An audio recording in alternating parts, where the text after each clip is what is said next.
Hello, so we are starting off this new chapter from quantitative methods topic. This is the first chapter of quantitative methods, and the name itself is self-explanatory here. It says rates in return. So in this chapter, we will be completely focused towards the rates and returns that are used in the financial markets, in financial management, or in investment management. So the quick uh, glimpse what we will be studying here.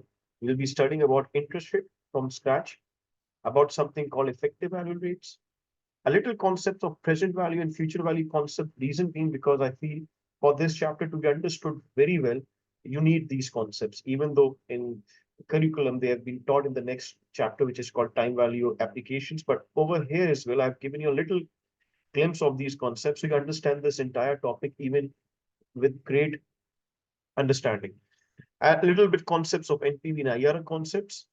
Then I've come to approaches to return measurements, time weighted, money weighted returns, and major return measures. So only two words that you see over here will be either rates or will be either returns. That's it's all about. This chapter is all about rates and return. Let's start off with this chapter with some first thing called interest rates. Interest rates. So I will be explaining interest rates in full detail because I personally feel this chapter in itself, this chapter, the next chapter, is the building blocks of your entire CFA journey. So please be very attentive. Try to understand the concept so you enjoy CFA journey as well. Interest rates.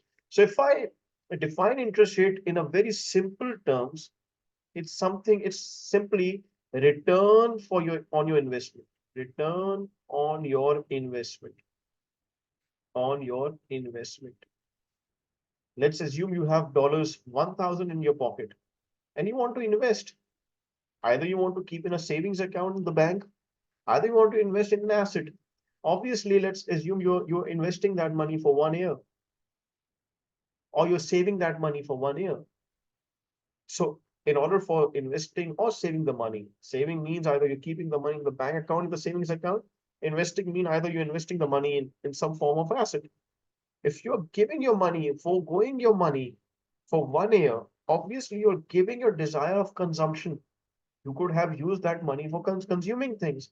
Like $1,000, you could have used it for consuming a mobile phone, or consuming for another gadgets, or for your own garments. But you're giving up that consumption and you are saving or investing that money for future. Hence, you're giving that consumption for a time period. Let's assume over here you've given that consumption for 1 year. So for that time that you have given up your consumption, obviously you would want a return to compensate that. So you would want a return out of it. Why would you invest your money or save your money if you're not getting anything in return? You could have used that money for consumption. So that the return for your investment, basically the money you're investing, the return on that is called interest rate. That is something called interest rate in very simple terms. Second meaning for that is that interest rate also measure the time value of money. So interest rate, in other words, is also equates to the time value of money. You can see, let's assume the return you're getting over here is 10%, which is the interest rate. It is also equal to the return that you're getting because of your investment for 1 year. So you are taking the value of the time that you have given up your money, that you have given up your consumption. So it is also known as the time value of money, that how much value for you is for that time, for that a consumption being given up for that investment. Second, second meaning of this market rate of return in market, when you go into the market, like let's suppose you go into the banking system, you will be offered interest rates over there. They will tell you that if you keep your money in a savings account, we will offer you an interest rate of 10%. So we know that interest rate simply means they are giving you a return on your investment into their savings accounts. So that's called market rate. So market rate of return is the return that investors and savers require to get them to willingly lend. So let's suppose you had $1,000 in your pocket. So obviously one has to offer you something so that you can give it away for investment or for savings. You would not give it for free. You would say, I'll rather keep it at my home. I'll keep that in the cash form, or I'll rather go for consumption with that money. So market rate of return, how much interest rate is, calculated by the market. That rate is the market rate of return at which you're willing to give away your money for either investment or for either savings. That rate at which you are willing, let's suppose in the market, someone is offering you 2%, you're not willing for 2%, then obviously he will have to raise that bar. Then he'll offer you 3%. You're still not willing. Then obviously he will have to raise that bar. Now you're offering 4%. Now you start to be willing to give up your money. That means 4% is the equilibrium rate at which you are willing to give away your money for investment or savings. That is called the market rate of return. That is called the market rate of return. Interest rate is also in the market referred as discount rates, that we will study later on. We'll understand what do we mean by discount rates, and opportunity cost. Opportunity cost is simply the amount you're giving up today. That's the opportunity cost. Let's assume you have $1,000. Now either you can consume, you can make a consumption with that 1,000 today, or either you can save and earn 10% out of it. Now, if today you make a consumption, then obviously you're losing the 10%. If today I make a consumption of that 1,000 rupees or $1,000, then obviously I'm giving up my 10% that I could have earned in 1 year period. So that means for consuming today, that 10% becomes my opportunity cost. You understand my point? If today I'm, spending some money, obviously the opportunity cost of that is the next best alternative foregone. What is the opportunity cost? The cost that is for the next best alternative that is foregone, and that is my interest. So interest is also called opportunity cost, also referred as opportunity cost. So we have got the meaning of interest now. Now let's understand how interest is come, or how interest is calculated, or how interest rate, you know, comes into its own form. How does it defines? So let's understand that. What interest rate do we calculate? What interest rate do we use? So there, the start point of interest rate, let's understand that. So let's assume this is you over here, the smart and a happy boy or a happy girl.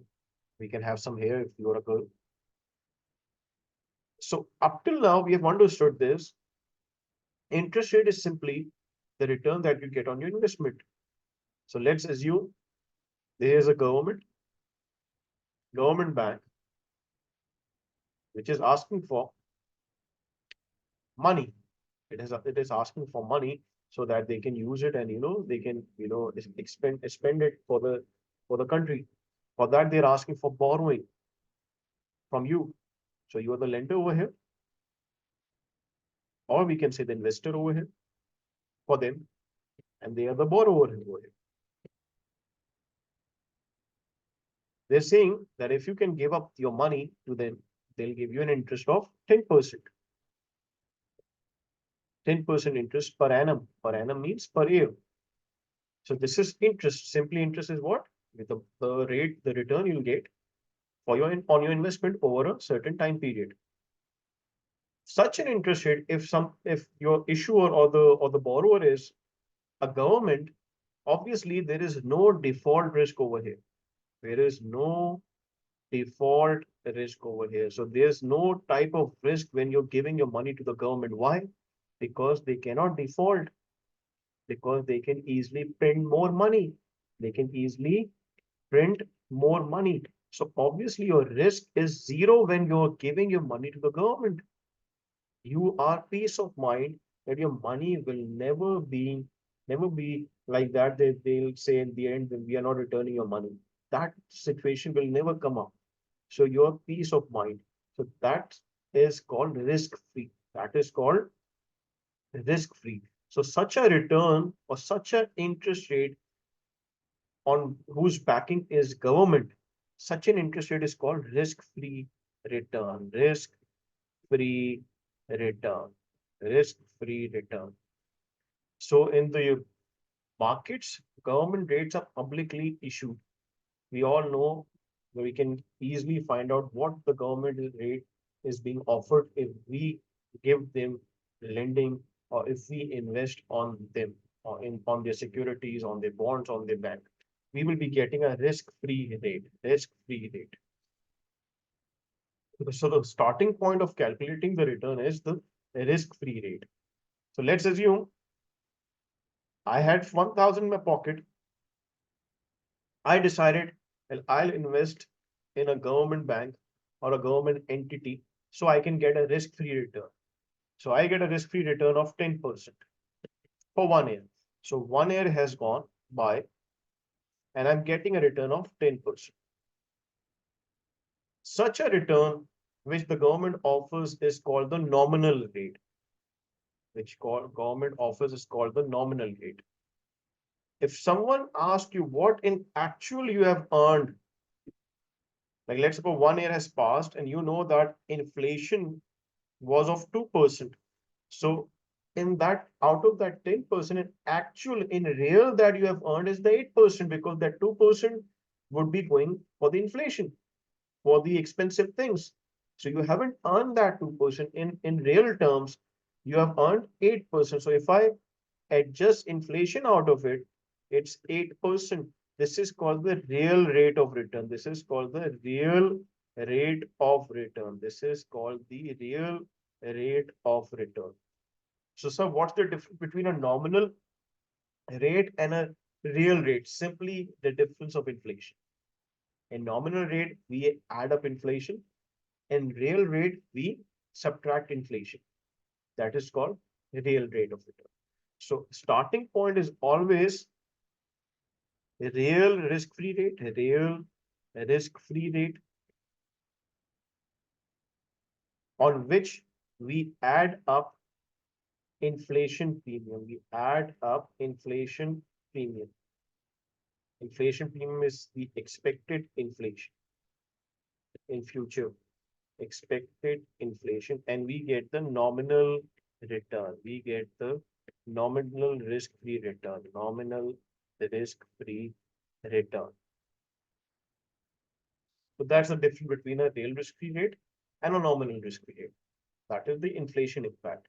In CFA book, they have given you another formula which you can use if ever they ask you to calculate the risk real return. So they have given you a formula likewise this as well. 1 plus nominal rate is equals to 1 plus risk-free rate, real rate, pardon me, 1 plus real rate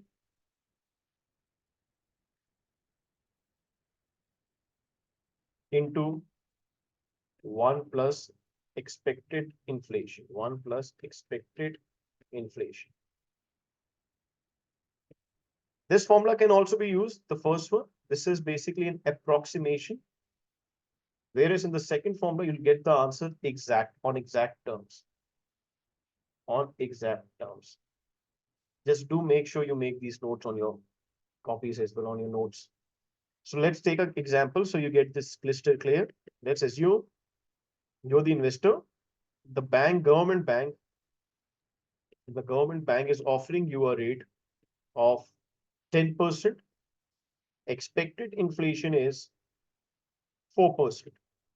You have been asked the real rate. You've been asked what is the real rate that you will be earning, because the government will always be reporting the nominal rate. This is the nominal terms. That is the actual amount of money you'll get. That is 10%. But what would be in real that you'll be earning? You need to adjust or minus subtract the inflation out of it. So expected inflation is 4%. You can do it in two ways. One is approximate method, which is simply nominal return is 10%, just minus the inflation impact out of it, 4%. The real return is 6%. This is in real terms, they're getting the return that the after adjusting for inflation in the real terms.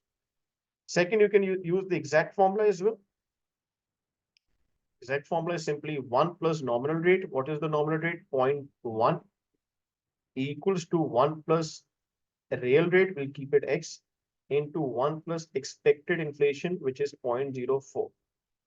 So when I do this calculation, X will be equals to 1 plus 0.1 divided by 1 plus 0.04 minus 1. Let's do it. So 1.1 divided by 1.04 minus 1. I'm getting an approximation, exact answer of 5.77%, which is very close by to 6% because the 6% was an approximation. So we have got an understanding the difference between what is the difference between a real rate and a nominal rate.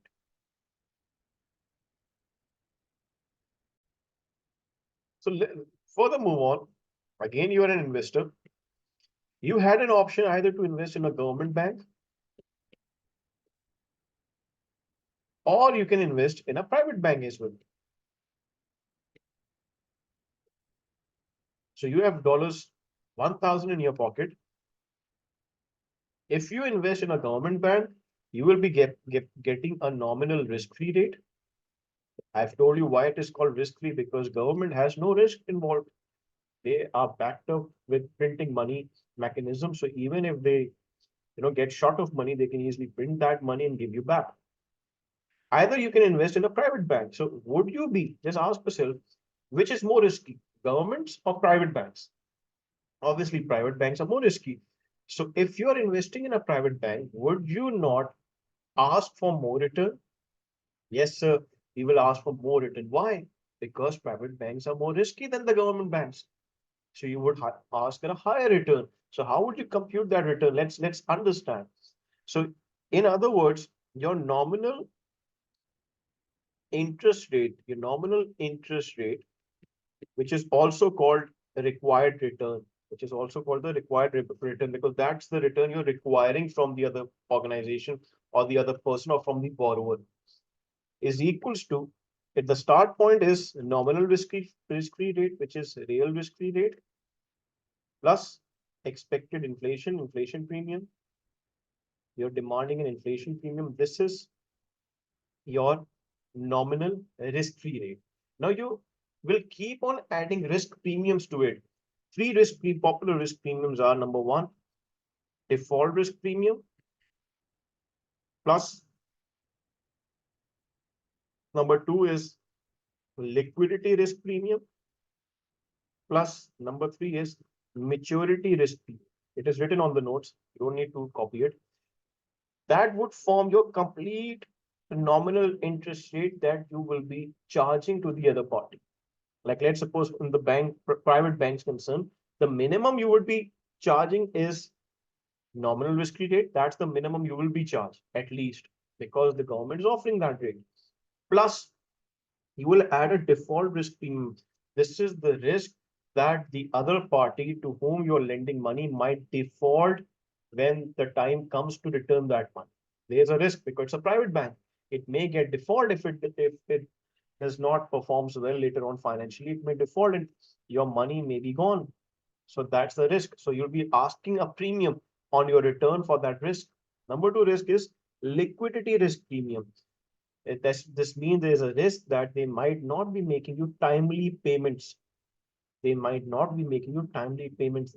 Assume, let's suppose you need to receive interest each year.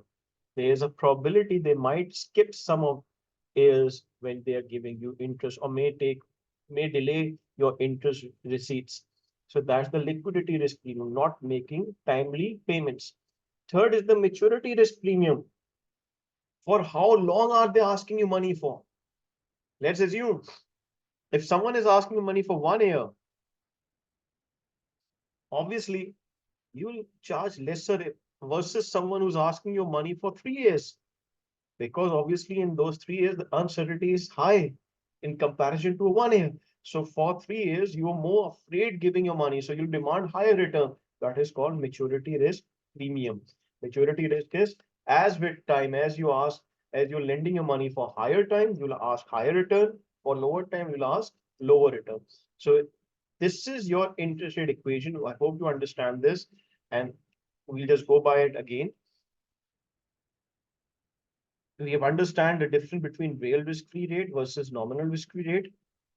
Fourth, we can say securities may have one or more types of risk, and each added risk increases the required rate of return.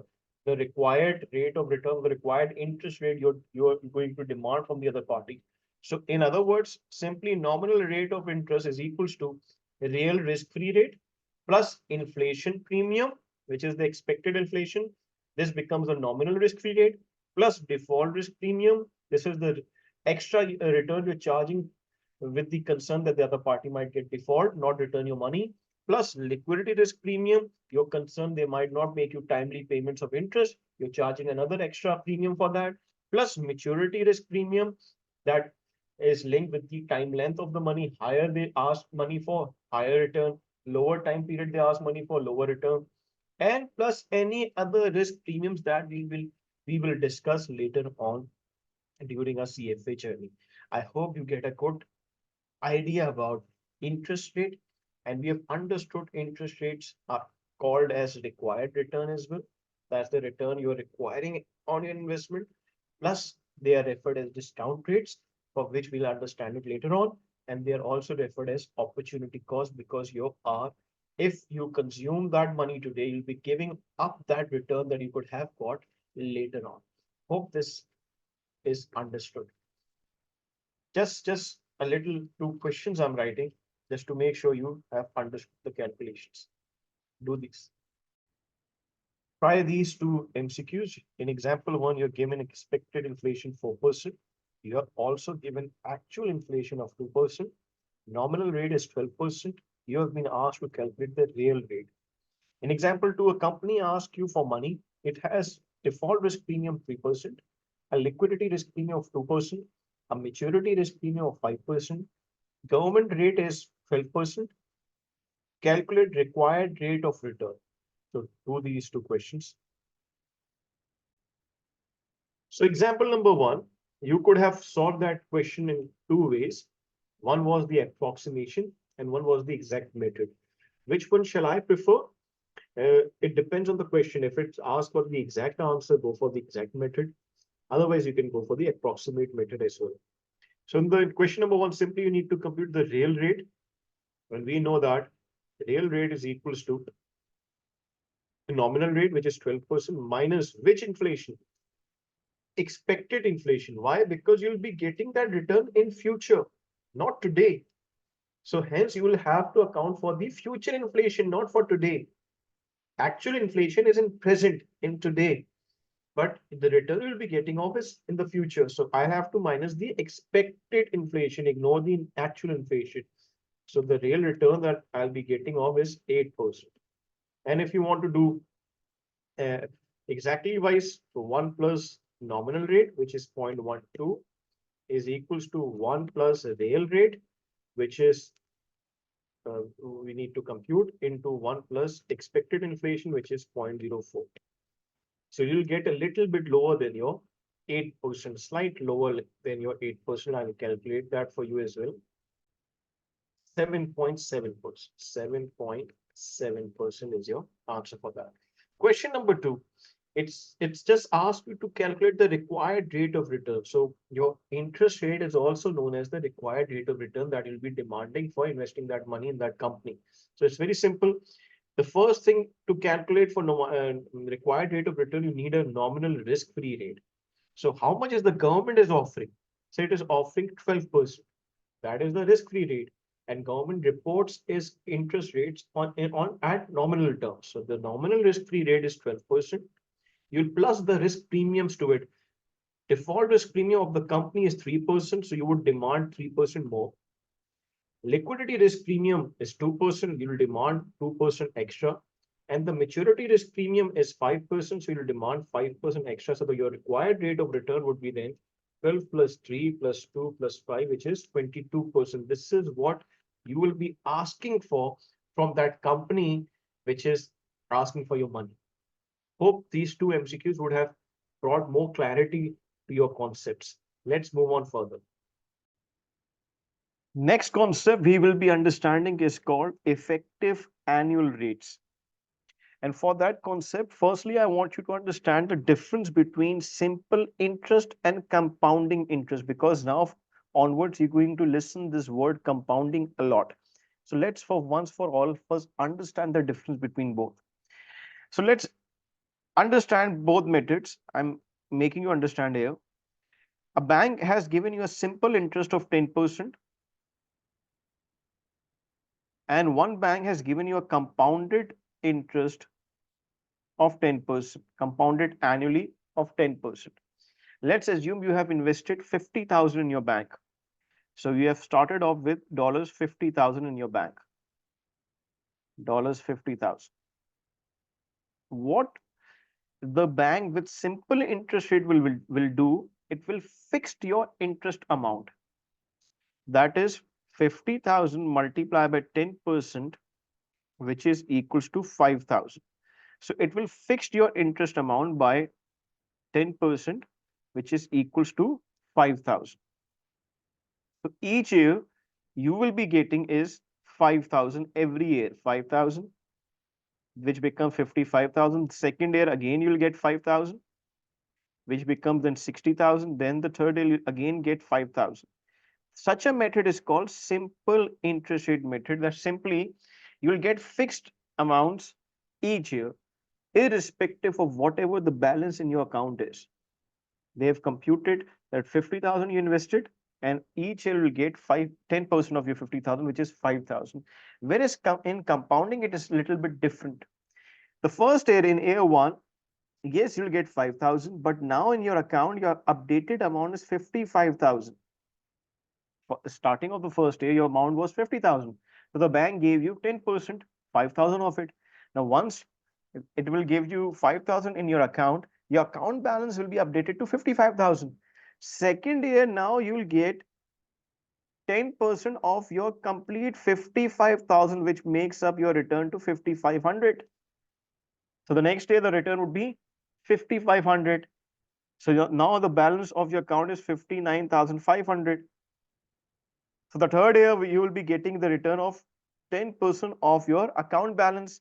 Hence, you'll be getting 5,950, which will make your account equal into how much? 59,500 plus 5,950, 65,450, 65,450. So you can see the difference crystal clear. In simple interest rate method, you are getting fixed payments on your initial balance, which was 50,000. You are getting 5,000 each year. Whereas in compounded interest method, your return of last year is being compounded, which makes it 55,000, and you're getting a return on the total amount, which becomes 5,500. In simpler terms, if I say in very simpler terms, that you are getting your return on your prior return as well. In other words, you are reinvesting your return also. You are reinvesting your return also. See, you got a return of 5,000 over here. You reinvested that return, your amount became 55,000. Hence, you got a higher return of 5,500 the second year. Then you reinvested that return again, and your total amount became 59,500. You got even a higher return the next year. So you're getting return on your return as well. You're getting a return on your return as well. That is called compounding. That is called the effect of compounding. And you can see you you'll be getting more balance when you're using a compounded interest rather than when you're using a simple interest. In CFA, we believe that investor is assumed to be doing compounding, meaning that an investor will be reinvesting its return. That's what we assume, that investor will always be reinvesting his or her return. Hence, moving onwards, all the concepts in CFA is assumed with the fact that investor is using the compounded interest method. So now as you have understood this concept, now let's move towards effective annual rates concept. See, let's assume again you are an investor here. You are the investor. There's a bank over here. Bank tells you that if you invest money on an annual basis, they will offer you 10% return. If you invest money on an annual basis, they will offer you 10% return. Bank will state returns, bank will state returns assuming no compounding, assuming no compounding. Whereas as an investor, we know you will be compounding, meaning that you will be investing your return as well. You'll be reinvesting your return as well.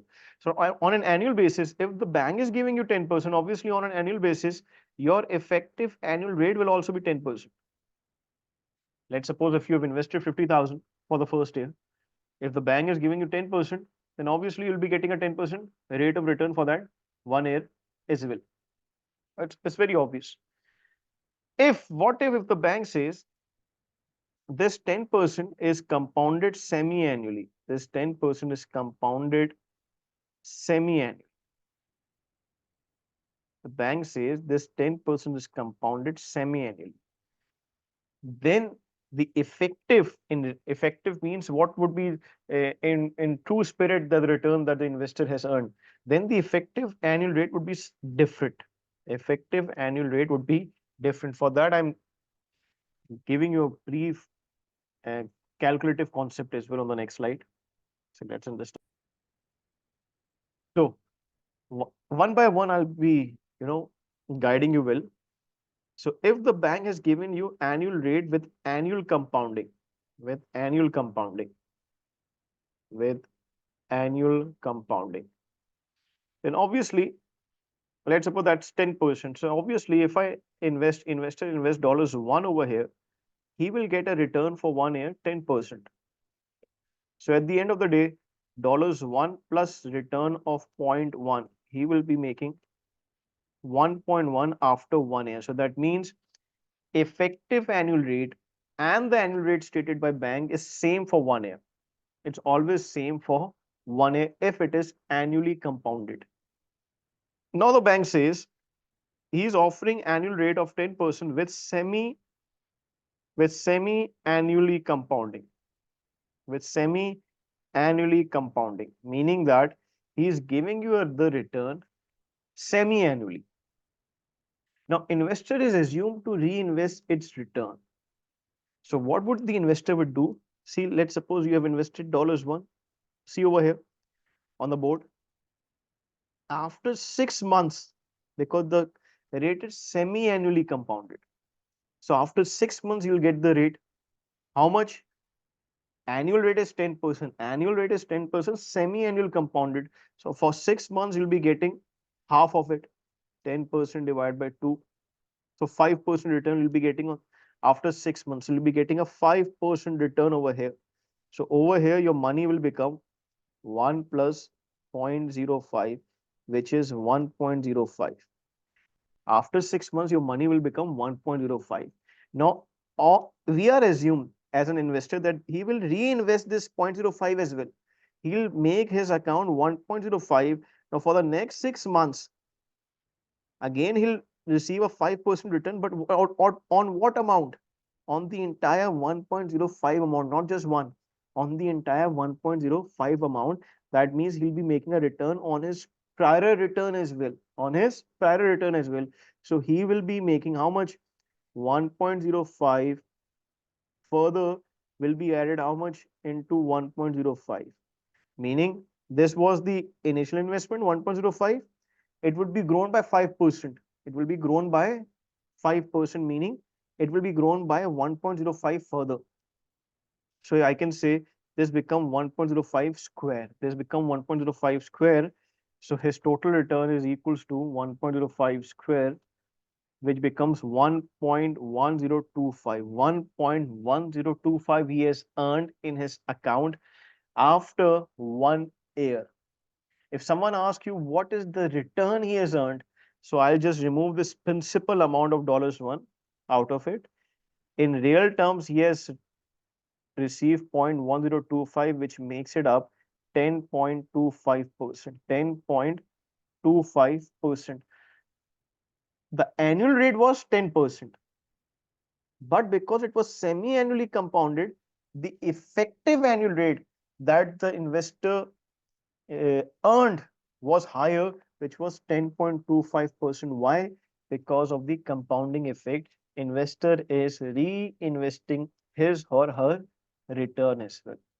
So we will always be calculating effective annual rate from the perspective of the investor because we believe that he is reinvesting his return. So in CFA, we will also always be using effective annual rates rather than just annual rates. We have understood that if there is annual compounding, effective annual rate and annual rate is same. But if it is less than annual compounding, then there will always be difference between effective annual rate and annual rate, as we can see in semi-annual compounding. When the compounding, I'm denoting donating compounding periods as M. When compounding periods were 2, which is twice, one over here, one over here, you can see the return was different than annual rate. When it is just once, I'm denoting again by M, compounding period was only 1, then both the returns were same. Can sir compounding periods increase? Yes, it can be quarterly as well. It can also be quarterly as well. So let's understand of quarterly. Third case is quarter. Bank has offered 10% annual rate, but it is compounded quarterly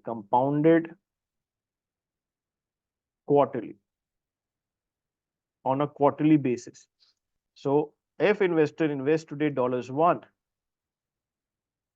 for 1 year, he will get 4 payments: 1, 2, 3, and 4 after every 3 months. After every 3 months, he will get a return. So how many compounding periods are there? So 4. So I can say M is equals to 4 in quarterly because 4 times in a year it will compound. So how much return will he make first 3 months? Simply annual rate divided by compounding period. So 4 annual rate is 10% divided by 4. So he'll be making 2.4% every 3 months. So his amount will become 1.025 over here. 1 added 0.025, 1.025. Further, it will grow by 1.025. So it will become square here. Further, again, it will grow by 1.025. It will become cube here. Further, again, it will grow by 1.025. It will become 4 over here. So at the end of the 1 year, his amount would be 1.025 4 power 1.1038. After removing the principal amount of 1, he is receiving a return of 1038, which makes it 10.38%. You can see he is making even more return than Samuel compounding. Why? Because in this case, he has reinvested his return 4 times. In semi-annual compounding, he was reinvesting his return just 2 times. Therefore, as you keep increasing the compounding periods in 1 year, the effective annual rate would be higher than before. Fourth, I'll write the formula as well for making it easy, but I'm just giving you the, concept of it. It could have been a monthly compounding as well. In monthly compounding, it would have been compounded 12 times. It could have been daily compounding as well. Then it would have compounded 365 times in a year. So, sir, we cannot make this chart again and again. Why not we just come to a formula of it? So I'm just making a formula which I have mentioned on my notes as well, but I'm conceptually making you understand that formula. So effective annual rate can be computed as, if compounding is, this formula is for that, if compounding is less than annual, if compounding is less than annual. So simply you need to do is 1 plus annual rate divided by M. That's what we did. We'll see for first 3 months, how do I computed this 1.09251 plus, I took the annual rate 0.1 divided by 4. M is the number of compounding periods in 1 year. So 1 plus annual rate divided by M. Then to get to this answer, I put in a power of M, number of compounding periods. This is 1 plus AR upon M is equals to 1 compounding period. Now for 1 year, they were 4. So I kept 4 over there. At the end, I'll minus my principal amount, minus 1. So I'll get the effective annual rate. If I replicate this same procedure over here.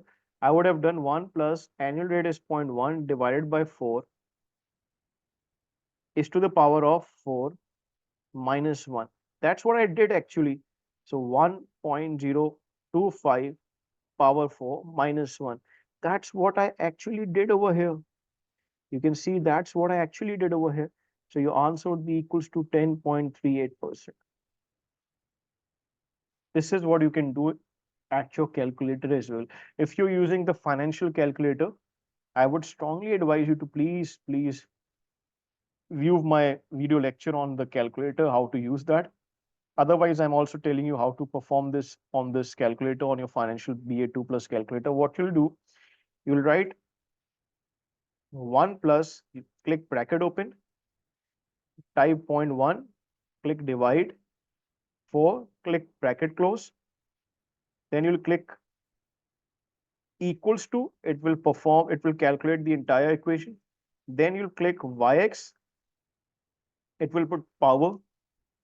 You will click 4, it will put the power of 4. You'll click equals, it will solve that. And then you click minus 1, you'll get the answer 0.1038. You multiply that by 100, you'll get it 10.38%. 10.38%. Now, if someone asks me to calculate the same question, sir, monthly compounding with an annual rate is given to be 10%. So I can do it easily. In monthly compounding, how many compounding periods are there in 1 year? How many times will it compound in 1 year? How many months are there in 1 year? 1 year, 12 months. So monthly compounding, your compounding period will be 12. So I'll do simple 1 plus annual rate is 0.1 divided by 12 is to the power of 12 minus 1. So the answer I'll be getting is divided by 12 plus 1. I'm getting 10.47%, 10.47%, even higher than the quarterly compounding. And quarterly compounding was even higher than the monthly compounding, semi-annual compounding. So as the number of compounding periods will increase, it's very logical that you're making more return out of your prior return or the past return. You're reinvesting your return at a higher rate than before. Fifth, daily compounding. So daily means every day. And how many daily periods would be compounding periods would be there in 1 year? How many daily days come in 1 year? 365. So compounding period would be 365. So simply 1 plus 0.1 divided by 365 is to the power of 365 minus 1, sir. So how much would you be getting for that?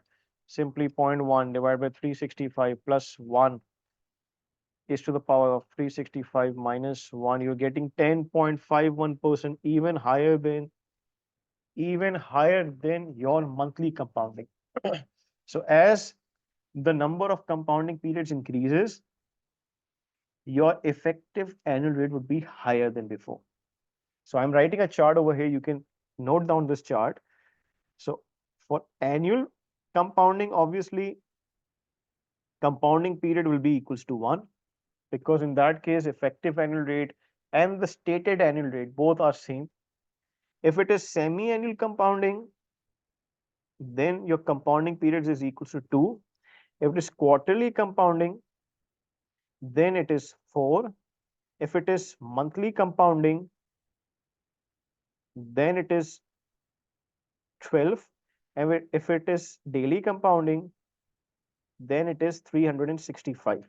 I hope this makes sense as well, and you're getting a good grip of the concept as well. If somewhere you feel tricky about the concept, just remember the formula. We'll apply the formula, we'll get the effective annual rate as well. But I really want, once if someone is starting the CFA journey, he starts it off conceptually, and I'm making that possible by giving you, brief description of the smallest concept initially, so that your building block is, solid, and you can maintain that flow of CFA better moving onwards. So we've understood of this. Sir, can there be even more compounding than daily? Yes, there can be more compounding than daily. That is called continuous compounding. That is called continuous compounding. In maths, That is called continuous compounding, which means that the compounding rate is exponential. Exponential means it is growing, growing, growing, growing at a very fast pace. It is even less than daily. The compounding period is even less than daily. Let's suppose every 6 hours, every 4 hours, every 8 hours. That means it has taken an exponential function. And ever if you get continuous compounding, simply you need to do is continuous compounding effective annual rate is equals to E is to the power of annual rate. E is to the power of annual rate minus 1. Minus 1. Let's suppose we do the same. Annual rate was 10% and continuously compounded this time. So what would be the effective annual rate? It will be equals to E is to the power of 0.1, and at the end we're going to minus 1 out of it. So how do we solve this, sir? Now in the calculator, in the BA2 plus calculator, you type 0.1. I'll type 0.1. Then E is basically the second function of ln. And I'll click second and I'll click ln. Second ln. It has solved me E is to the power of 0.1. It has solved me E is to the power of 0.1. Then I'll minus 1 out of it. Minus 1. I am getting 10.52%, even higher than daily. 10.52%, even higher than daily. Even higher than daily. This is called continuously compounded return. This is called continuously compounded return. Hope this is making sense out of you. Let's do some of the questions and we'll understand it more. So I would want you to do these questions. Question 1, question 2, question number 3. Just these 3 questions, not the 4th one. Just try doing these 3 questions, then I'll solve it for you. The first question says, compute effective annual rate if the stated annual rate is 12% compounded quarterly. Compounded quarterly. So you need to compute effective annual rate. So because the compounding is less than 1 year, we can easily compute the effective annual rate by the formula effective annual rate whenever the compounding is less than 1 year, because it is quarterly compounded. So we'll use 1 plus annual rate divided by compounding period is to the power of compounding periods minus 1. So 1 plus annual rate stated is 0.12. It is compounded quarterly. So you do not need to memorize quarterly compounding. You can just think it logically. 4 quarters come in 1 year. So compounding period is 4 is to the power of 4 minus 1. So you'll be getting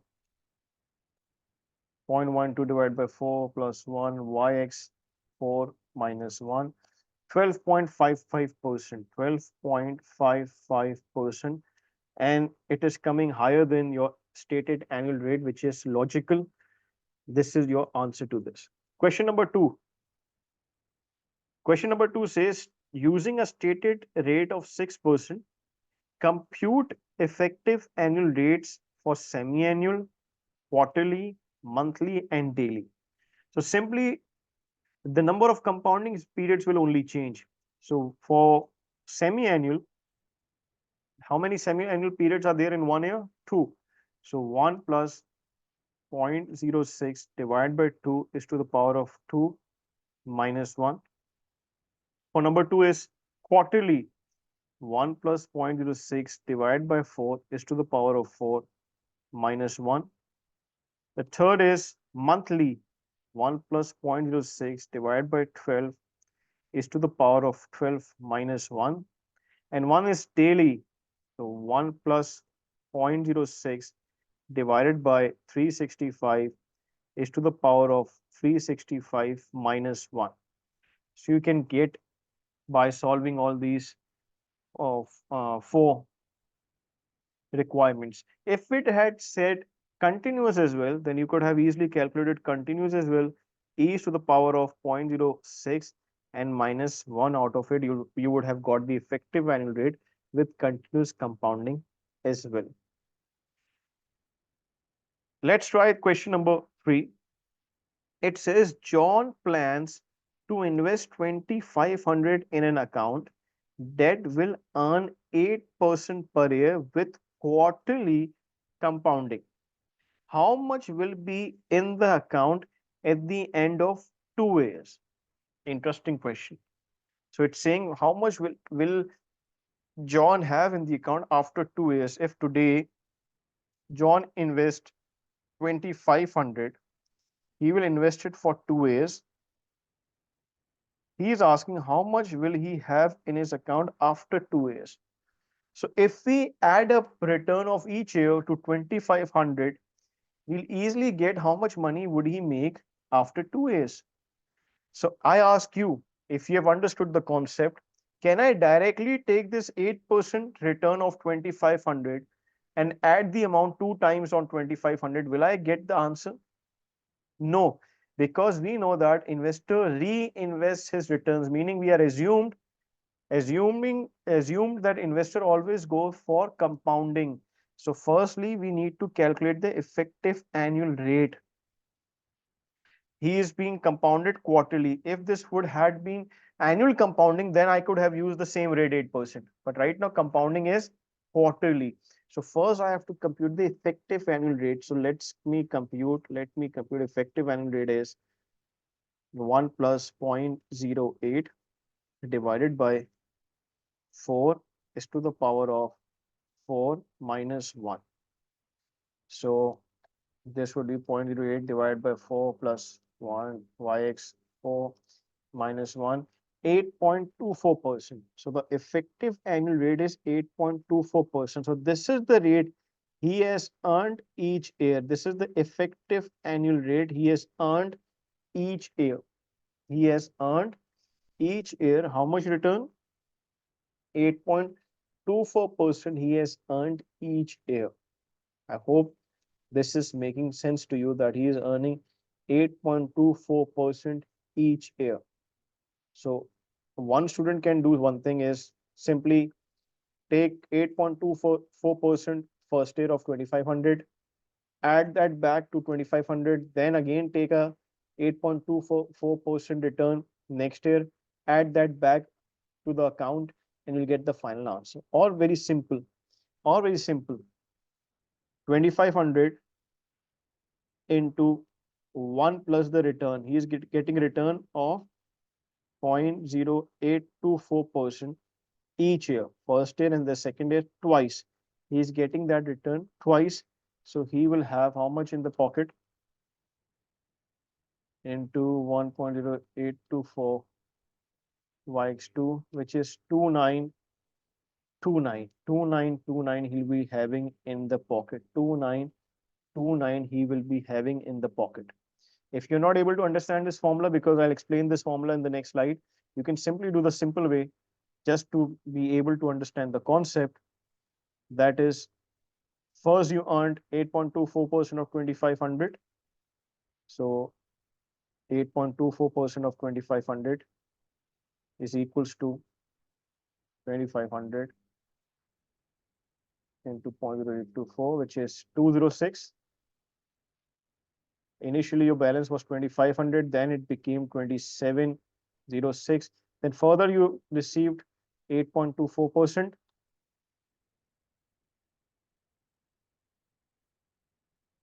which makes it 223. So eventually you receive 2929. Eventually you receive 29. Same answer you'll be getting if you do it in a simpler manner as well. So I hope you have got a good concept of effective annual rate. And I want to highlight one more thing in effective annual rate. So before highlighting that, let's first understand one basic concept of present value and future value now. So after understanding the concept of interest rate and the effective annual rate, we can easily understand this concept of future value and present value. So let's assume if I today invested in my account $1,000 and I'm getting an effective annual rate of 10% on an annual basis. Obviously, effective annual rate is on an annual basis. So after 1 year, this amount would be, if I'm getting 10%, this amount will become 1100. After 1 year, this amount will become 1100. If I'm looking at the same amount today at time 0, this is called the present value because it is in present term. This is the present value. And if I'm looking at the same amount after 1 year at time 1, this is called the future value of it. The present value is 1000. The future value after 1 year is 1100. So I can easily derive a formula over here to compute future value out of my present value. If I see how this became 1100, simply I took 1000, multiplied it by 1 plus rate, which was zero point 0.1. I grew that amount 1000 by 1.1 and I got 1100. This is the future value. This is the present value. 1 plus this is the rate. This is the rate equals to future value. So we can say this, that present value into 1 plus rate, currently because we had just 1 year, so we just got the return for 1 year, is to the power of n, we get future value. Let me explain you more about the power of n. What if I want to see how much amount would be after 2 years? Future value after 2 years. So first year it will grow by 10%, second year again it will grow by 10%. So what would be the value over here? So I'll use the same formula. Present value 1000 into 1 plus rate into 0 0.1. How many times it has grown? So 2 times. So I'll be putting a power of 2 over here. I'll get the future value, which is 1000 into 1.1 square, 1210. This would be the future value after 2 years I'll be getting off. If I had to see it after 3 years, I would have put n as 3. But this is a very simple concept, why future value is different, present value is different, because of the interest earned in between, which is also called time value of money. So we can say there's a difference of between the future value and the present value because of the time value of money, because of the time value of money. Try these two questions. First is, calculate the future value of a 300 investment at the end of 10 years if it earns annually compounded rate of return of 8%. So it is asking me to calculate future value. If today I invest $300 and compounded rate is annually 8%, and for how many years? 10 years. So if I'm keeping n 10, present value is $300 and my rate is 8% annually. So I can easily get the future value. So 300 into 1 plus rate 0.08 is to the power of n number of periods, that is 10. So I'll get 1.08 y 10 into 300, 648. 648 would be my future value after 10 years. Second says calculate the present value. Given the discount rate of 9%, calculate the present value of 1000 cash flow that will be received in 5 years time. Now we'll understand the meaning of discount rate. Why did we say that interest rate are also known as discount rates? We'll understand that. He's saying that you invested some amount over here. After 5 years, you're getting a future value of 1000. You'll get a future value of 1000. Obviously, in between you got your rate or interest was 9%. This is the return you received. But when we used to go from present value to future value, we used to increase the value. So we used to add up the return. Whereas obviously when I'll be coming from future to present value, I'll be decreasing the value. I'll be taking out that return out of it. I'll be discounting that return. In other words, I'll be discounting this amount. Hence, the same return is called as discount rate. Hence, the same return will be called as discount rate. That's why we say interest rate are also known as discount rates. So how do we do this? Simply, I'll use the same formula. Present value is equals to 1 plus rate is to the power of n is equals to future value. How do I compute present value out of it? Simply, I'll make the subject present value. So future value divided by 1 plus rate is to the power of n. That's how I can easily compute the future value. I take the future value 1000 divided by 1 plus rate. What is the rate? 0.09 is to the power of n is how many years? 5 years. So this time I'm dividing it by this. 1000 divided by 1.09 yx 5, 650. 650 is the present value. 650 is the present value. So you can see when I'm coming from future value to present value, I'm discounting. I'm discounting my amount. When I'm going from present value to future value, I'm increasing my amount. That's why whenever we calculate present values using the future values, interest rates are used as discount rates. That's why the word over here was given as discount rate, because that's the rate we'll be using to discount the future value so that we can arrive to the present value. So that we can arrive to the present value. I hope you've just picked up the concept. Why is there difference between the present value and the future value as well? And how can we compute manually? Afterwards, we'll understand that this can be easily done through calculator. How will we compute manually the present value and future value as well? I hope this is making good sense to you. Now, as we have taken a good grip about interest rates, about present value and future value, now I'm going to brief you a little concept about net present value and IRR. For that, I'll make a picture for you. Let's suppose you are an investor. This is you, and you have been told to make an investment into one asset. The investment required is $5,000. The investment time period is 3 years. 1, 2, 3. Or let's assume the investment amount is 50,000. So you have been asked to invest 50,000 and you have been told that the first year you will receive 20,000. Second year you will receive another 20,000. And third year you will receive 30,000.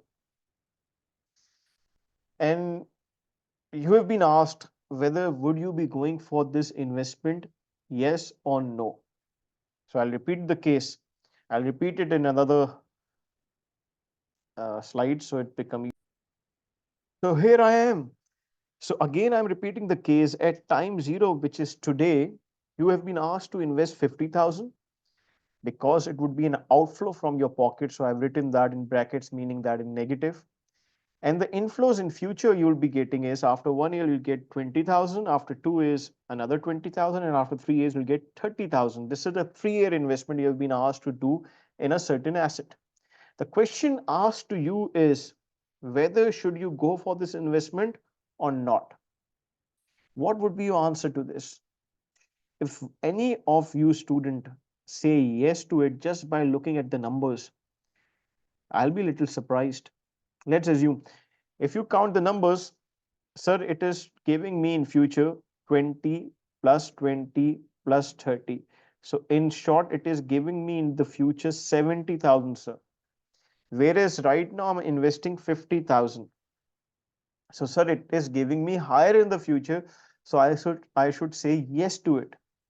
Then you are missing on the concept of the time value. We have just learned that today's 50,000 is not necessary that it will be equals to the same value or not. In other words, 20,000 after 1 year would be lesser today. 20,000 after 2 years would be lesser today. 30,000 after 3 years would be lesser today. Why? Because we have learned present values are lesser than the future values. Present values are lesser than the future values. If I'm directly comparing the present value, which is this at time zero, this is the present value. 50,000 is the present value. And these are the future values. If I'm directly comparing present value and future value directly, I'm doing a blunder. First, what I need to do is I need to discount all these future cash flows into present values. I need to bring them back into present values and then compare it. Is that amount is greater than 50,000 or not? Then compare it whether that amount is greater than 50,000 or not. Because when I'll be investing my 50,000, I will be asking for a required rate of return. I wouldn't be giving my money for a very low return. I would want at least a required rate of return, which is called the market rate of return. So I'll have to see whether the present values that the future cash flows are offering is that higher than my initial investment or not. Does that make sense or not? So in other words, what I'm trying to calculate over here is the net present value, is the net present value. Net present value simply means sum of present values of all the future cash flows. I'll bring these future cash flows into present values. I'll take the sum of all the present values and then I'll minus it with my initial investment to see whether in present terms, in today's time, am I earning more or am I earning less? Let's try it so you can get to understand this. So in order to make my decision, the first thing I need to do is convert all my future cash flows into present values. For that, first I'll have to look what is the market rate of return. What is the required return investor is demanding? So I can easily get that through my marketplace. The return that is provided to me is 10%. So the market rate of return is 10%. If I had invested this into the market somewhere else, I would have got a 10% return each year. So let's use that return to see whether am I earning in present terms higher or lower. So I'll compute present value of all the cash flows. Let's compute the present value of this. Let's recall the present value formula. Present value was equals to future value divided by 1 plus rate is to the power of periods. So 20,000 is the future value divided by 1 plus rate 0.1. And how many year is this? 1 year only. So my present value for this is 20,000 divided by 1.1, which is 1818. Second, let's compute present value for this. 20,000 is the future value divided by 1 plus rate. Now, how many years are there? 2 is to the power of 2. So this comes to be 20,000 divided by 1.1 to the power of 2, which is 16,528. 16,528. I made an error in the first one. Correcting that error, that must be 18181. This is 18181. Third one is 30,000. So I take 30,000 future value divided by 1 plus 0.1 is to the power of 3. I get 30,000 divided by 1.1 is to the power of 3, which is 22,539, which is 22,539. These are the present values of these future cash flows. In other words, what I have done by calculating the present value is that I've transformed my future values into values at time zero, into values at time zero. Now what I can do, because these are in present value terms, so I can simply take a sum of it. So my year 1 present value is 18,181. My A2 present value is 16,528. My A3 present value is 22,539. These are the amounts that I'm getting in present terms after discounting the return out of it. Because I'll be asking for a required return, which is 10%. So I have discounted these values. Now this is also in present terms, the 50,000 I have invested. These values are also in present terms. Now I can do like with like comparison, because we all know 100 rupees today will not be equals to 100 rupees after 1 year because of the time value of money. So when I sum these three values, the total amount in present terms I'm getting is 18181 plus 16,528 plus 22,539 is 57,248. So these are the sum of present values of future cash flows, all the future values have been converted into its present values, and I have taken a sum of it. So in net I'll be getting in present terms 57,248. And how much I'm investing, I'll minus that, minus my initial investment. I'm investing in today's in present terms 50,000. So yes, I'll be making more money. So I'll be making a net benefit of 7,248. This benefit is called net present value. Net present value. It is positive, so this project is beneficial for me. If this had been negative, then this would not have been beneficial of me for me, despite of the fact the future cash flows may have been higher than my present value. But first, what do we need to do? Calculate net present value. We need to first calculate the sum of present values of all the future cash flows, and then we can compute the net present value. Then we can easily compute the net present value. I hope you got the concept of net present value. So whenever we are making investments, we have to see whether in net present value am I making a benefit or a loss. That's called net present value, and that's why it is so important for investment decisions. Sir, these calculation, could I have done this calculation through my calculator? Well, yes, you could have easily done this calculation through your calculator as well. You can use the cash flow function in the calculator, and I'll guide you with it. Cash flow function is the CF function. You have the CF key. I want you to click the CF key in your calculator. Click the CF key. You'll after clicking the CF key, you'll see CF0 written. Just for to make sure that everything is cleared, there is no figure entered beforehand. I would want you to click second second CEC, which means second clear work. Second CEC. After clicking the CF key, I want you to click second CEC. That means all the numbers, if there would have been any input to your calculator, it has been cleared. Now it is asking for CF0. CF0 means the cash flow at time zero, which is 50,000 negative, because it is going out of your pocket. So we're going to make it negative. So I'll ask you to write first 50,000 CF0 50,000, then click plus minus sign. You'll get it 50,000 negative, then enter. Click enter. You'll get us equals to sign over here after CFO. That means this number has been recorded. Now I want you to click down arrow. You click the down arrow. Now I want you to enter CO01 as 20,000, which is positive. So you don't need to click plus minus sign again. So you write 20,000. Click enter. You click enter again. This equal signs comes. Click down arrow again.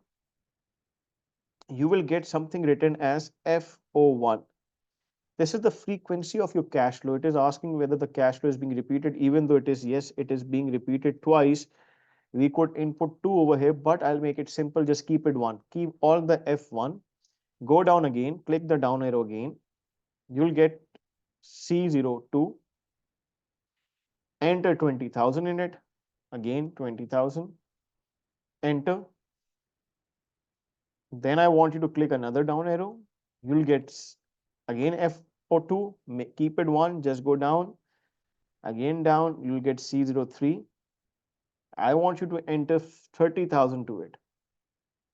30,000. So you enter 30,000, enter to it. You have recorded all the 3 cash flows and the first one as well. Now I want you to click NPV. Click NPV. You click the NPV. It is asking for I, the interest rate. The interest rate was 10%. Just write 10 to it.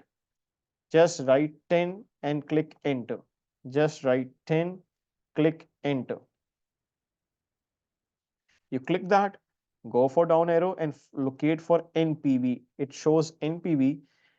You want a computation, you want to solve that NPV. So click compute, click compute CPT. It will show up to you as 7250, almost that we got manually 7250 NPV. So this is how you could have calculated through your calculator as well. 7250 is your NPV, is your NPV 7250. Just to make sure that you have got the grips of it, I would want you to calculate an NPV for this question. Then I'll guide you on another concept, which is internal rate of return. So first copy all of this. Then I would want you to do this question.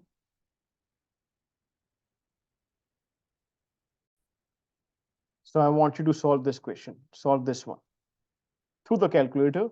Do it manually as well and through the calculator as well. This way, it will help you to build good concepts. Okay. So try this question now. It's the question simply said to calculate NPV, that is the net present value. How do we calculate an NPV? I'm writing the formula over here so you can easily do it. NPV is simply, first you need to calculate sum of present values of future cash flows, and then we less initial investment. Our initial outflow, we can say, initial investment, we can say, we less that, and the net benefit or net loss is the net present value. So simply what we are doing here is matching our initial investment, which is being invested today, with the present values of future cash flows. We're bringing the future cash flow, discounting them and bringing them today so that we can compare, today's cash flow with the today's present value of the future cash flows. So the matching concept is there. We are comparing like with like, not with like and unlike. So let's do this. I'll do it first manually. Then you can do it through, I'll do it then with the calculator as well. So first compute the, I'll simply calculate NPV this way. I am taking the sum of the present values. The first cash flow, how do I compute the present value of it, is 1.6 divided by 1 plus rate. What is the discount rate? 12%. As I said, rate of return, whenever we are converting it to the present value, will be stated as a discount rate because we are discounting that money. 0.12 is to the power of 1. This is the present value of the first cash flow. Plus the second future cash flow is 2.4. So 2.4 divided by 1 plus discount rate is to the power of 2. Plus third future cash flow is 22.8. 2.8 divided by 1 plus 0.12 is to the power of 3. So I get the sum of the present values. After that, I minus the initial investment, which is how much? Negative 5 million, because it's an outflow from my pocket. So what net NPV am I getting? So this is the present value you must be getting out of it. These are the present values of all the future cash flows. I added them all. I got this as the sum of the present values of future cash flows. I'm deducted my present value investment. And this is the net benefit or the net present value that I'm making. That means my money is growing, not going down in present terms. So this is a good investment for me. If you had to do it in the calculator, simply I'm writing the inputs for that as well. So these are the inputs in front of you. First, you click CF key on your calculator, then click second and CAC, the work that we did previously is cleared. In CF0, we'll click 5, click minus sign, then click enter, equals to sign comes. Click down arrow CO1, you'll click is 1.6 and you'll click enter. Down arrow will keep all the F's equals to 1. We'll go down, CO2, we'll click 2.4, enter. Then down to CO3, we'll click 2.8, enter. We are done with that. Then we'll click NPV. It will ask for interest rate. The discount rate is 12. We'll enter 12. enter. Then we'll go down and click compute, which is coming to be the same 0.335. This is how you could have calculated through your calculator as well. So this process is helping understand the basics of the time value of money, that how it is important to make decisions over here. The reason I taught you the net present value concept over here was because to make you understand another rate of return, which is called the internal rate of return. Internal rate of return. If I want to know that discount rate, I want to know that discount rate at which my NPV will become zero, at which my NPV will become zero. If I want to know that discount rate at which my NPV will become zero, it is called internal rate of return. It is called internal rate of return.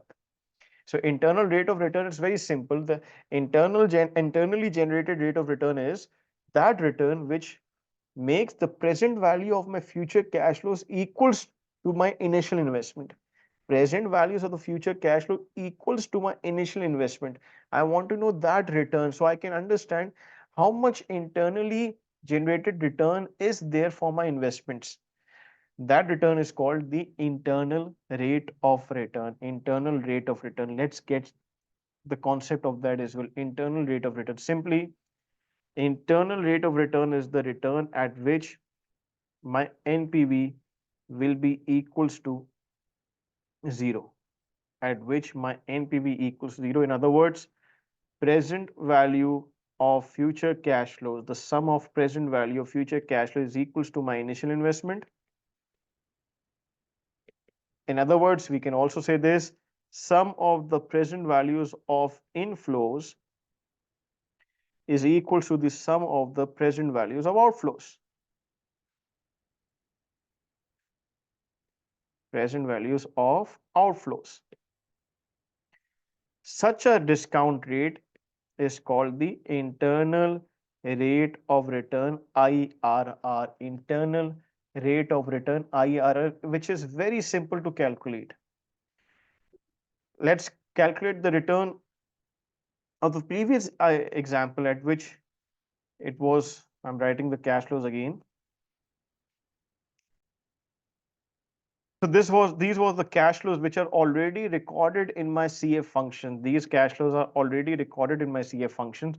I only want to know that discount rate, which will make my net present value equals to zero, which is called the internal rate of return. For that, simply what I need to do first is input these cash flows in my CF function, which we have already done so, and then click IRR on your calculator. Simply go and click IRR on your calculator and click compute.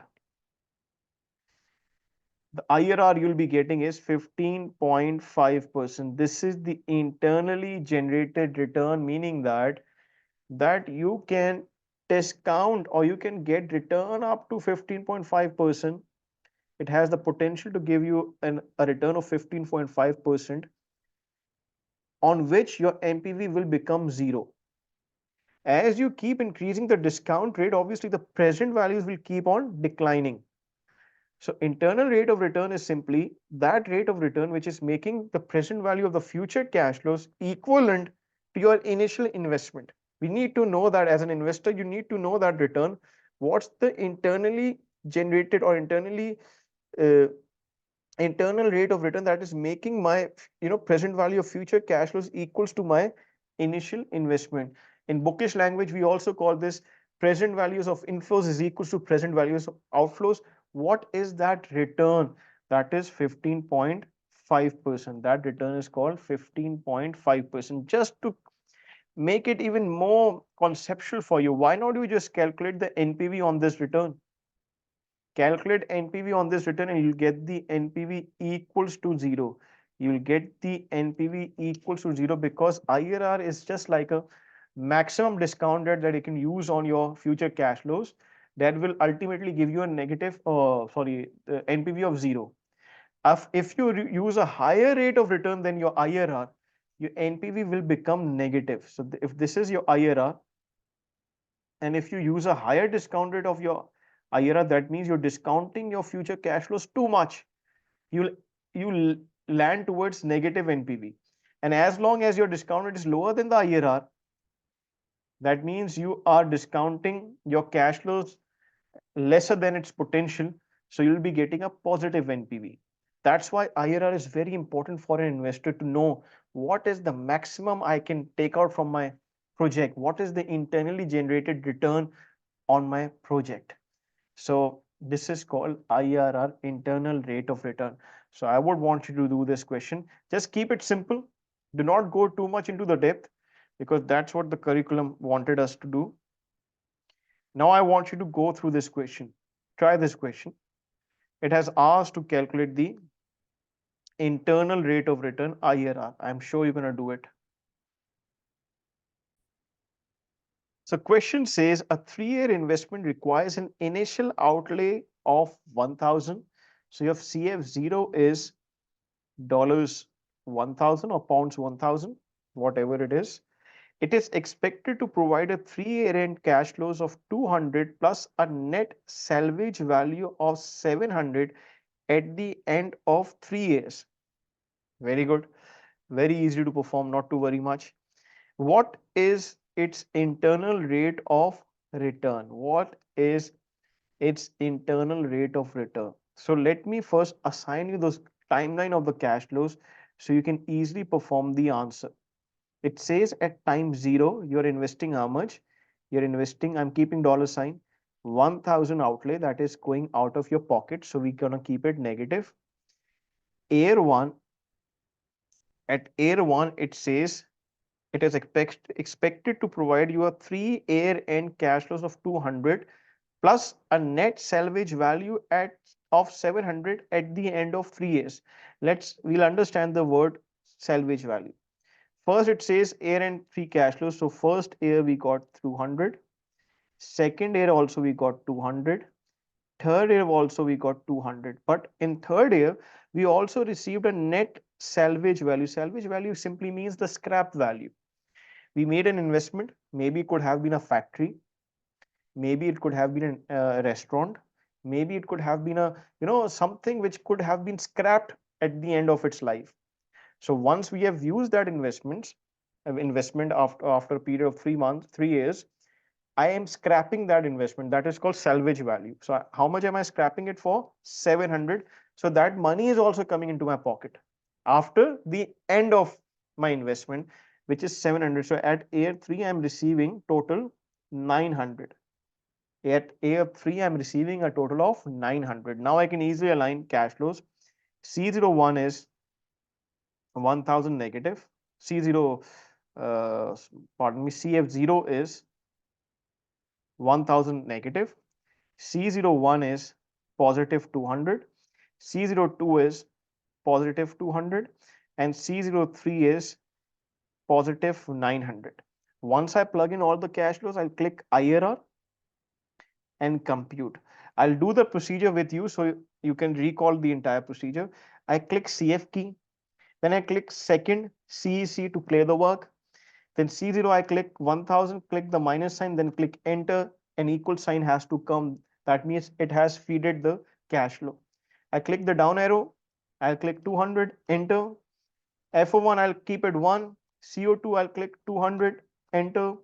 FO2 1, CO3, I'll click 900, enter. I'm done with the inputs. I'll click IRR and I'll click compute, which is coming to be 11.025%. So my answer is 11%. This is that rate at which my NPV will be 0, meaning that this is that discount rate at which the present value of inflows, that is the future cash flows, will be equals to the present value of outflows, which is my initial investment. They would be equal. This is called the internal rate of return. I hope you're getting a good idea about the concept of this. Let's further move on.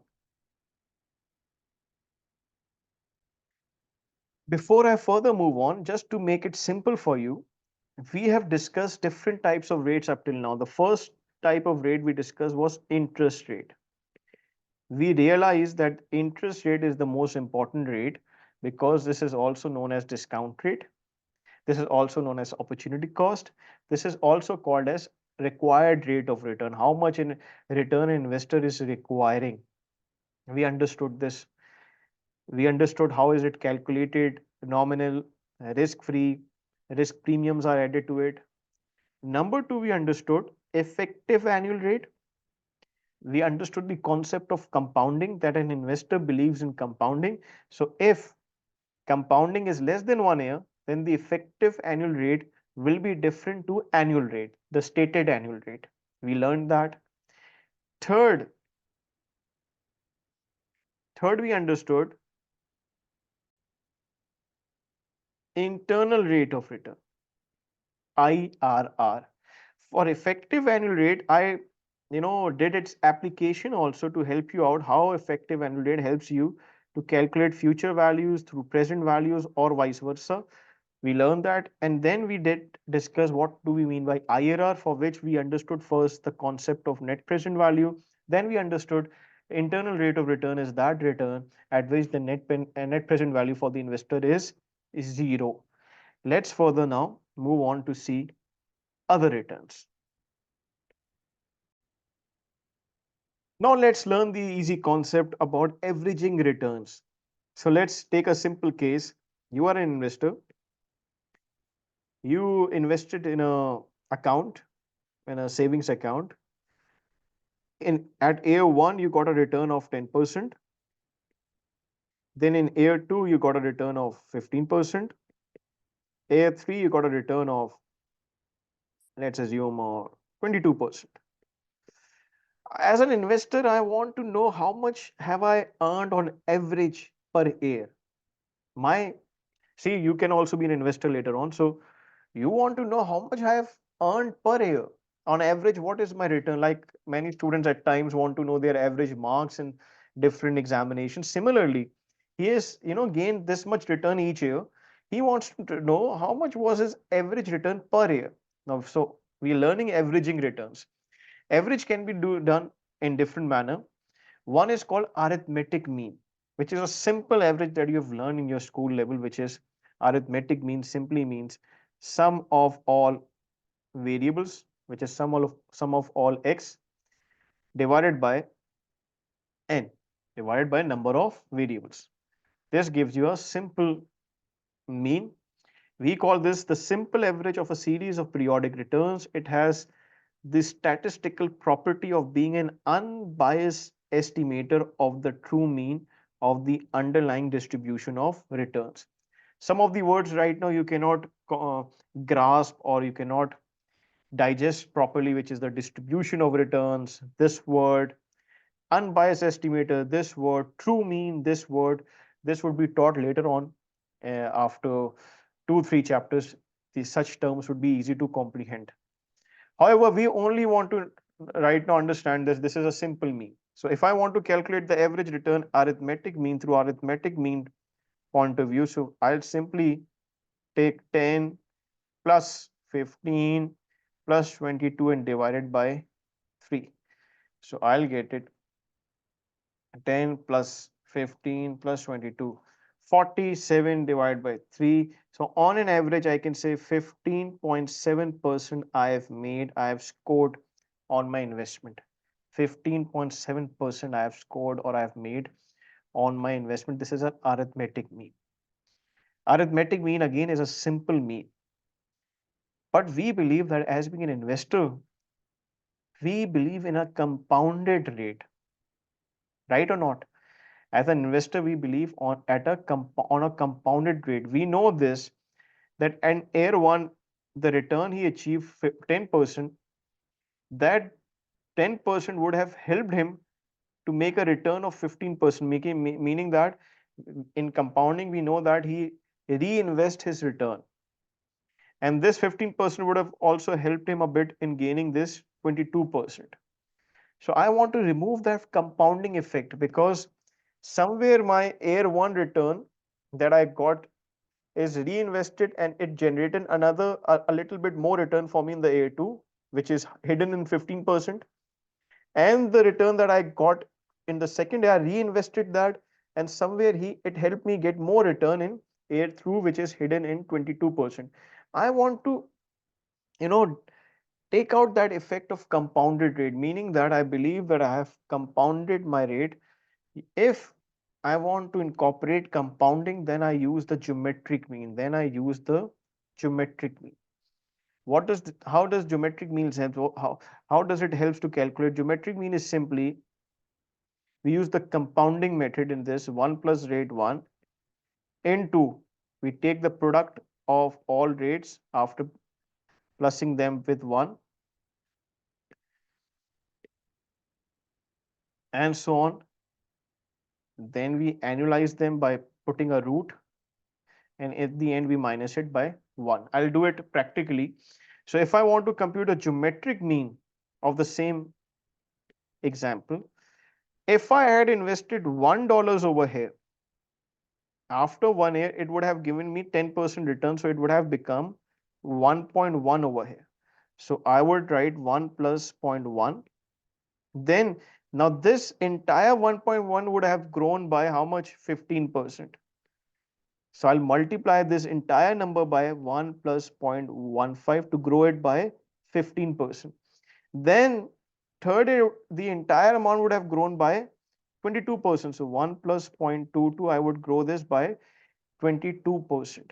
Now the return that I'm getting is by the end of 3 years. I want to annualize it. So I'll put a root. How many years? 3. So I'll put a root of 3. So I'll bring back to first year. Because after taking a product of 3 years, I have come to a 3-year return. I want a 1-year return. So I don't need to bring it back to 1 year. So because I've compounded them, so I'll have to apply a root. I can't average them because I've compounded them. I've taken products of them. So I apply a root. Once I applied the root, at the end, I'll minus my principal amount of 1. Minus 1. I'll get the geometric mean. Geometric mean is 1.1 into 1.15 into 1.22. I take the root of it, yx 1 divided by 3 minus 1. I'll get 15.5, 15.6. I'll get 15.6. It is coming lower than my arithmetic mean. Why? Because I have considered the compounding effect. So once I've considered the compounding effect, then obviously my average return would be lower than the arithmetic mean because I'm canceling my return on the reinvestments. So that's why the geometric mean will always be lower than the arithmetic mean, will always be lower than the arithmetic mean. Just giving you another question so that you learn the art of calculating it through the calculator. Let's suppose I'm giving an example. Return 1 is, first year return is 15%, second year return is 10%, third year return is 20%. Just calculate the geometric mean. So what do? The formula is simple: 1 plus return 1, compound them into 1 plus return 2, into 1 plus return 3. I'll bring another return 4 is minus 5%. So into 1 plus return 4, rooted by 4, in the end minus 1. So I'll do this. So 1.15 because I plus 1 into 0.15 into 1.1 into 1.2. Now this is minus return. So this will be 1 minus 0.5, 0.05. So this will become 0.95 for me. Now I'll just apply 4 square root minus 1. So first I'll take the product 1.15 into 1.1 into 1.2 into 0.95. I'm getting 1.4421. Now, in order to apply the root, I'll click the yx on my calculator. Yx, bracket open, bracket open. Root is always 1 divided by 4. If it's 4, you use it 1 divided by 4. Remember maths. in order to write the root as a bracket, you write it 1 divided by 4. So 1 divided by 4, yx 1 divided by 4, bracket close. So you'll be getting 1.0958 minus 1 out of it. Minus 1, you're getting 0.0958, 0.0958, which is equals to 9.58%, 9.58%. This is the geometric mean you're getting. If I would have asked you to calculate the arithmetic mean, trust me, it will be coming higher. 15 plus 10 plus 15 plus 10 plus 20 minus 5 divided by 4. It is coming 10%. See, it is coming higher. The more the difference between the returns, the higher would be the difference between the arithmetic mean and the geometric mean. So arithmetic mean would be higher for geometric mean. Arithmetic mean will always be higher for geometric mean. It is advisable if you're taking average of returns over a period of time, over a period of time, then it is advisable to use geometric mean, because over a period of time we use compounding. We do compounding over a period of time.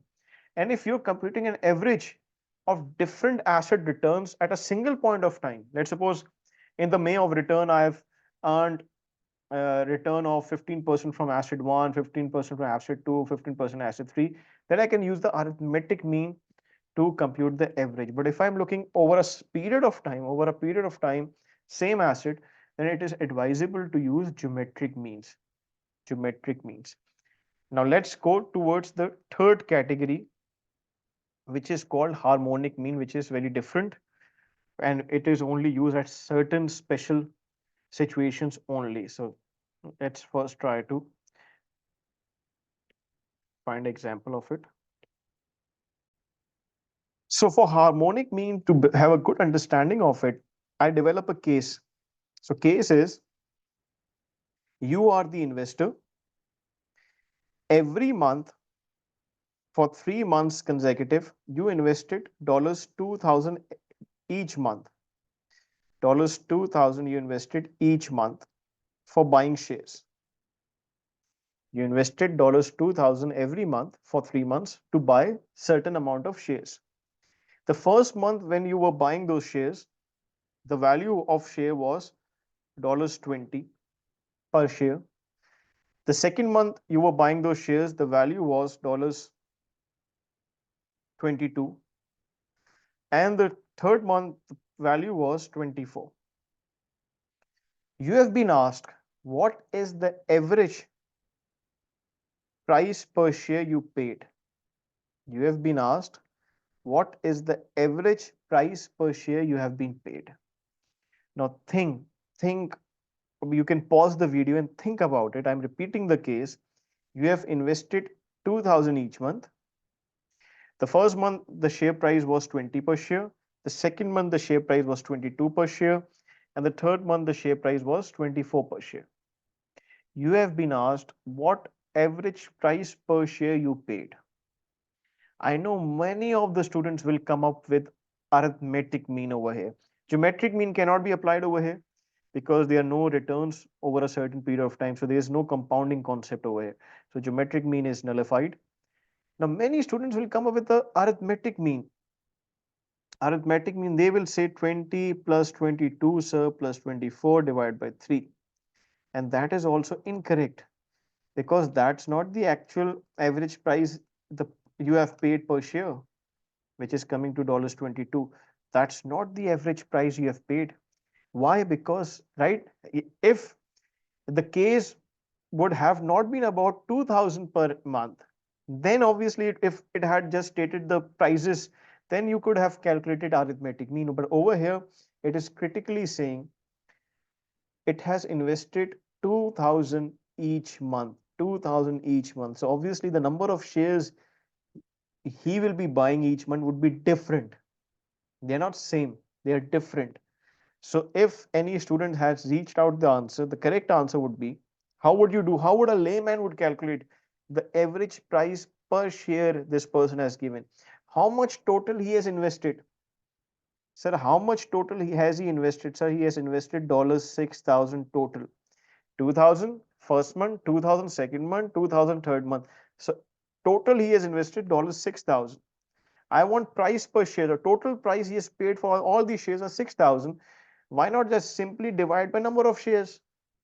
So let's calculate number of shares.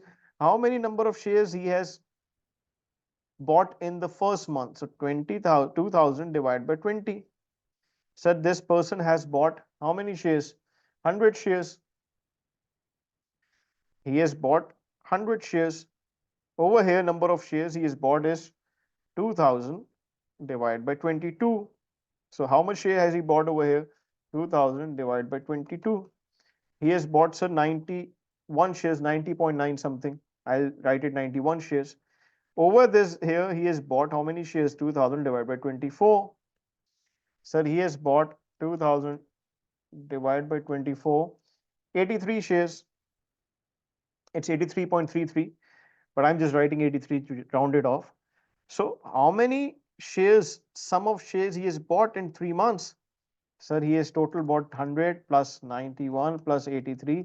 Sir, he has bought 274 shares. 274 shares. Now I can easily divide both of them and get my average price. 6,000 divided by 274, which is coming to be on average he has paid $21.89. On average he has paid $21.89, which is different than my arithmetic mean, which is different to my arithmetic mean. Now many of the students would be saying, sir, the answer is so close because the difference between the prices is very close by. That's why the answer is very close.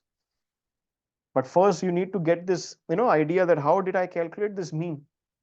Such a mean is called harmonic mean. Such a mean is called harmonic mean. Just to prove my point, I'm increasing the difference between the prices. Let's do this difference. Make this 30 and make this 35, so that you can see a crystal clear difference between arithmetic mean and harmonic mean. So arithmetic mean now would be how much? It would be 20 plus 30 plus 35 divided by 3, so it's 20 plus 30 plus 35 divided by 3. This is 28.3. And how much would you have got harmonic mean or the average price over here per share? So this would be 200 shares. This would have been 2000 divided by 30, which is 67 shares. And this would have been 35 divided by, sorry, 2000 divided by 2000 divided by 35, 57 shares. Now the total number of shares would have been 200 plus 67 plus 57, 324. 324 shares would be written over here. 324. Now I'll calculate 6,000 divided by 324. I'll be getting 18.5. Just to make sure that I've taken right numbers, 2000 divided by 30 is 67. 2000 divided by 30. Yes, 67 and 2000 divided by 20 is 100. Oh, I made a mistake. One mistake. Yes, yes, yes. 100 over here. Took 100. That's why difference I was too much for me to understand. 224. This would be 224 shares. Pardon me, this would be 224 shares. So 6,000 divided by 224. 26.78. The difference has increased. 26.8, we can say 26.8. You can see the difference has increased. This is called harmonic mean. When we have a fixed magnitude of outflow and we have been given different share prices, that means we have to compute a harmonic mean. Sir, could have we computed harmonic mean in an easier manner? Yes, I'm simplifying the formula logically for you. Logically for you. So what you did actually was you added up 2000 plus 2000 plus 2000 in the numerator, you got 6000. In the denominator, you added up number of shares. How did you got the number of shares? By this. How was it possible? 2000 divided by 20, you got number of shares, plus 2000 divided by 30, you got another number of shares, plus 2000 divided by 35, you got another number of shares. Then you divided both the numerator and denominator and got the harmonic mean. So can I simplify this? Yes, why not? I take the common out. Which is the common over here, sir? In both the commons, numerator and denominator, there's a common, which is 2000. If I take 2000 out of it, so this becomes 1, this becomes 1, this becomes 1. This can cancel, burn 1, this also becomes 1, this also becomes 1.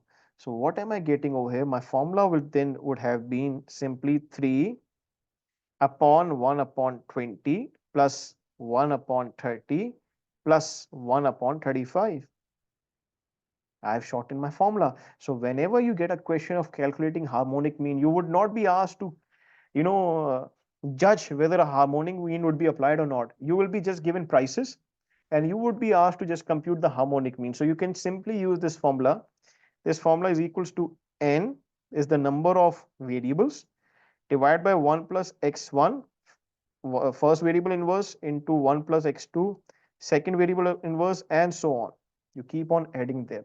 So if I just now erase this entire question and if I write 20, 30, and 35, just ask you to compute the harmonic mean of it without telling you how much he invested each month or each year. If I'm asking for harmonic mean, simply how many numbers are there? Sir, 3. 3 divided by, take the inverse of the x1, 1 upon 20 plus the inverse of x2, 1 upon 30 plus the inverse of x3, 1 upon 35. When you solve for this, you get the answer of your harmonic mean. So how do I do on the calculator? Simple. You just write 20, click the inverse key, which is 1 upon x. It will inverse it. You get 0.05. You click plus, then you click 30 after bracket open, 30, then click inverse key. It inverses plus, then bracket open, 35, inverse key. It will give you 0.119. Simply 3 divided by second answer, you will be getting 26.8, the same that we got it manually. This is called harmonic mean. This is called harmonic mean. So please make sure you write the formula of it. N divided by 1 upon x1 plus 1 upon x2 plus 1 upon x3 and so on. This is called harmonic mean. So there are different types of methods through which you can calculate, means. And always remember, the highest will always be arithmetic mean. So arithmetic mean will always give you the highest number of the same data. And if you calculate geometric mean, will give you a lower number. And harmonic mean will always give you the lowest number. Harmonic mean will always give you the lowest number. And as there are more differences between the variables, the greater the difference will be among them. As the difference between the variables will increase, the greater will be the difference among them. Statistically, it is proven, there's a relationship, statistically it is proven that when I multiply arithmetic mean, multiply the harmonic mean of the same data, it is equal to the geometric mean square. When I multiply the arithmetic mean, harmonic mean of the same data, it is equals to the geometric mean square. It's just the relationship written in the curriculum books. You do not need to prove it, neither we need to go into the details. Why is it so? It is simply a statistical relationship, that the product of arithmetic and a harmonic mean is equates to the geometric mean squared. So we have got an understanding how we compute the averaging returns. For having a better and a good concept, I would want you, let's assume I've given you certain numbers, I'm giving you certain numbers. Let's assume 10%, 15%, and 20%. I want you to compute all three: arithmetic mean, geometric mean, and harmonic mean. So you understand better. So pause the video and calculate all three. So if you do arithmetic mean, simply you'll add them up: 10 plus 15 plus 20, and you divide it by 3. So you must be getting 10 plus 15 plus 20 divided by 3. You'll be getting 15%. So arithmetic mean is equals to 15%. For case number 2, when you'll be calculating geometric mean, you'll be compounding them. Geometric mean is simply 1 plus rate 1.1 into 1 plus rate 2.15 into 1 plus rate 3.2. You apply a root of 3 and minus 1 out of it. So 1.1 into 1.15 into 1.2. Yx 1 divided by 3. I get, after minusing 1, 14.9%. I get 14.9%. Geometric mean is coming to be 14.9%. And if I ask you to calculate the harmonic mean of the same variables, you can do that as well. Harmonic mean is simply, there are three numbers. So I write 3 over here. 1 divided by 10 plus 1 divided by 15 plus 1 divided by 20. So how much I get over here? 10 inverse plus 15 inverse plus 20 inverse. So this is 0.216. 3 divided by 0.216. I get 13.84. I get 13.84. So I'm getting this 13.84. You can see arithmetic mean is the highest, then the geometric mean, and then the harmonic mean. So we are following the same relation, that arithmetic mean will always be higher, and then we'll be getting both of the elements over here. Don't use that statistical relationship that I just defined you, because proving it is out of the syllabus. Hence, if you even apply it over here, you will see certain discrepancy over here, because proving it has a methodology which is out of syllabus and it's pure statistical. So, however, for us to understand is simply the relationship between arithmetic, geometric, and harmonic mean, and we have understood that clearly.